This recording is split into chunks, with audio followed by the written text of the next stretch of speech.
Hello and welcome to the second episode of TrekHammer, and this week's episode is delayed a little bit. I was going to record it last night, but I decided to take a little bit of extra time and mull over the story a little bit more. This one is about episode 2 of Strange New Worlds, season 2, and a lot of people online are claiming that it's the best Star Trek episode in years.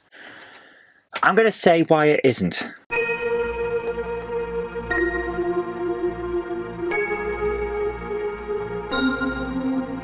So from a simple storytelling point, it's a courtroom procedural, and in that kind of way, it sort of works, but not quite. There's far too much emphasis put on one side of the courtroom drama and not on the other. And that's kind of what's the problem with this entire story. We see a lot about how bad the Federation's rules are on genetic manipulation and things like that. Fair enough, it's the core of the story, it's going to have a large focus.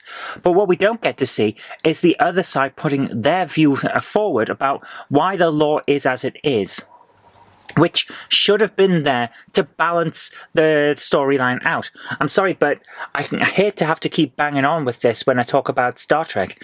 We need to see both sides of the story so that we can realise why the people who are acting as the antagonists for this particular piece are acting the way they are. If you're just telling us they're wrong, it's not enough. We need to know why they decided to be like that. These are supposed to be reasonable people. They're all Starfleet. Remember, Starfleet's the good guys. They're the ones that are supposed to be the best of the best and things like that. So why do these particular best of the best think this way, whereas the other ones think the other way? They can't just be the bad guys because you've already established that they're the good guys. So I need to know why they think the way they do. This is especially true, and I'm sorry, we're going to get into lots of spoilers, so if you haven't seen it, go and watch it. But this is especially true when Admiral Robert April takes the stand. He is the former captain of the Enterprise, the flagship. He's like top guy.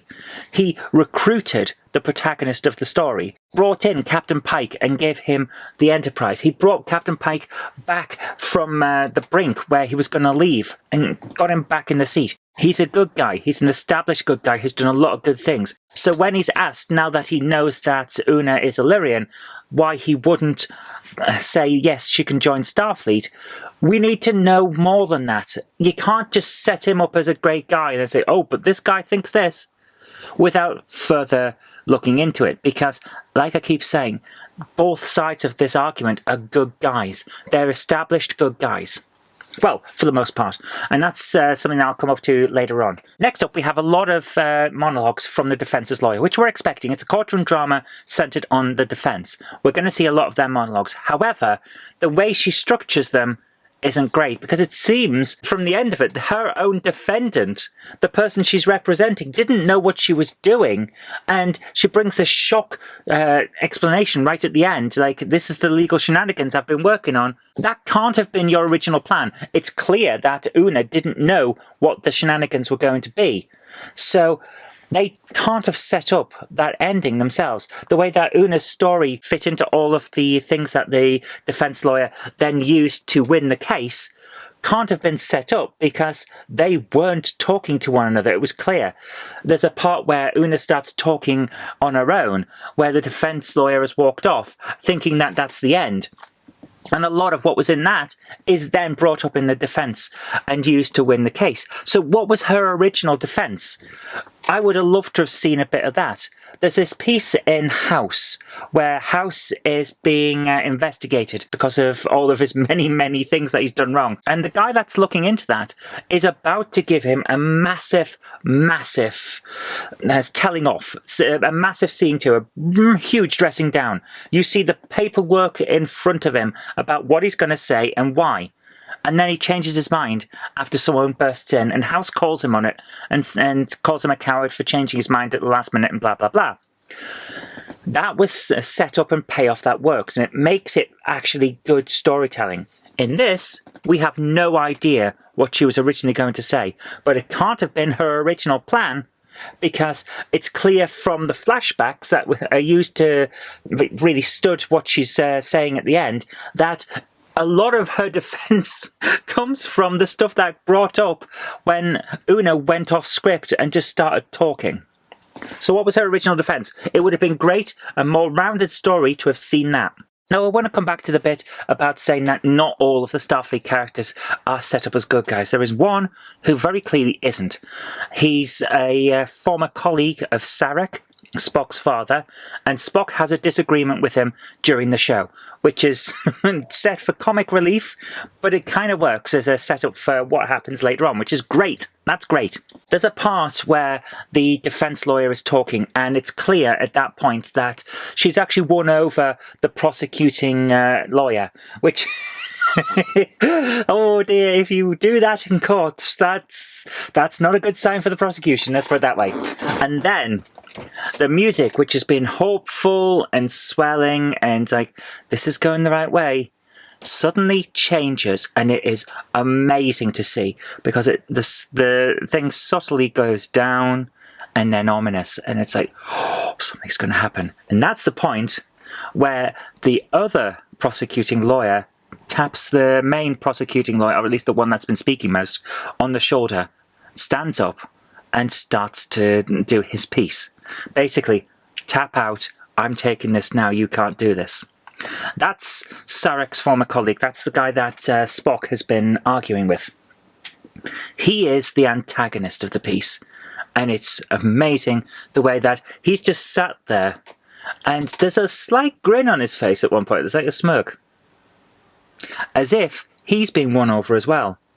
And then you realise, no, he's Vulcan. That's not a smirk or a smile of, yeah, I think you're doing a good job. That's a, I've got you now. And he's letting his emotions out, which is really cool. It's good acting, good storytelling from that point of view. It's like, this guy, he's so confident in his side that he can let his emotions pop out a little bit, even though he's Vulcan. So he stands up and he starts to absolutely destroy the defense, which is exactly what you want in a courtroom drama. Like, we've been winning. Oh, now they're bringing the big guns out. And the stakes are raised. Really good way of doing it. He is an excellent antagonist. He's not a bad guy. Let's put that in again. Remember, he's Starfleet too. And there's this bit near the start which is so well done. Una says about her defense lawyer that she's assigned, how can he counsel me when he works for you? Wonderful. And that is the thing. The entire courtroom drama is basically a setup. And this guy knows that, and he's going to win. That's his complete purpose. He's not against her as a person, but laws have been broken, and he is going to assure that justice is served, or at least his view of justice. You know, that's another thing. Speaking as someone who has a law degree, the idea that law is about justice, no. Law is about law. There's a whole thing about morality, justice, and all of that. None of that's in law. It's like, this is a set of rules that our society will abide by for these purposes. That's all law is. If you bring emotion into it, you're essentially doing it wrong. And that's why I like the Vulcan lawyer, because, yeah, the other person has brought emotion into it. The woman who's been doing the majority of the antagonist side for the prosecution, she's brought emotion into it. She's now leaning toward the defense. So, tap out, here's the big guns. He's really well done. He puts his side across efficiently and logically, and still doesn't state why the law is needed. From his point of view, he doesn't have to. I like that part of the writing, but the human woman that was with him should have tried to put that case and should have tried to counter the morality and all of that was being pushed forward. Like, this is making people hard done to, blah, blah, blah, blah, blah, blah, blah. She should have then said, and here's why we have to do that. It might be making these people hard done to, but all of this. There wasn't that. This Vulcan guy's not going to do that because he's not playing into emotion whatsoever. It doesn't fit into his worldview, obviously. So he's there to just do, this is the letter of the law, blam, blam, blam, blam, blam. Perfectly fine.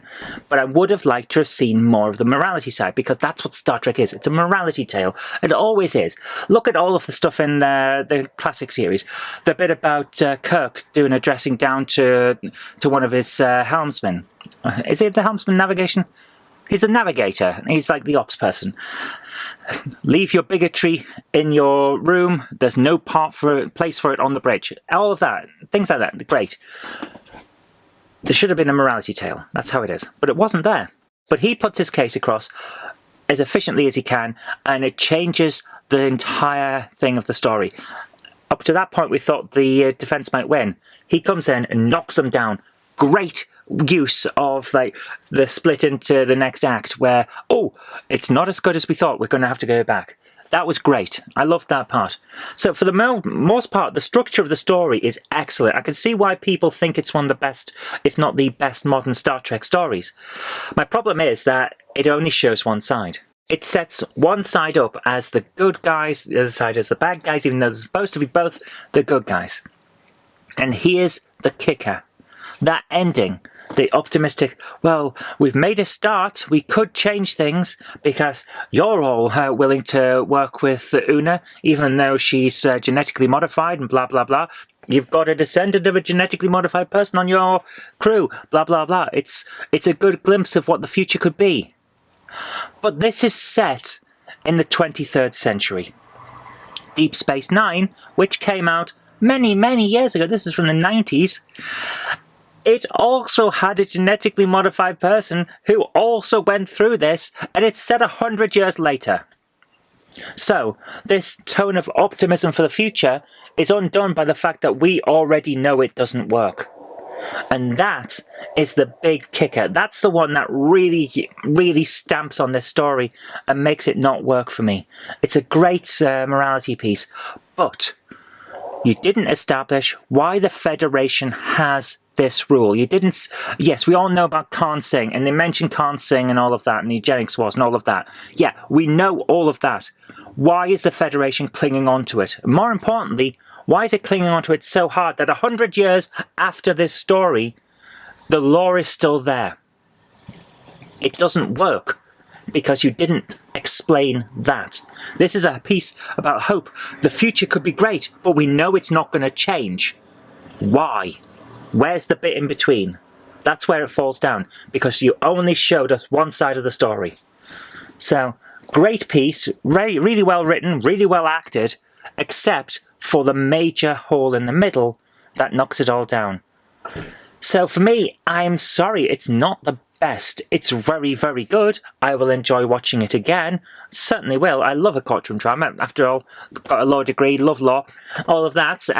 So for me, I'm going to give it 6 phases out of 10. Because of the major hole in the middle that you didn't give us both sides to explain why things aren't going to change after this. But anyway, thank you so much for joining me. I hope you've enjoyed my explanation of why I thought it was good and why I thought it was bad. I'll see you next week for another TrekHammer. Take care and live long and prosper. Can't do the thing today. There we are. Live long and prosper. If you like the show, please consider supporting me on Patreon. It really does help create future videos. That's patreon.com/Zoe Kirk Robinson. And I've got an extra special thanks going out to Chief89, Sam Yates, Retro Mickey 82, Mo Henry, and George Botterini. Thank you so much, guys.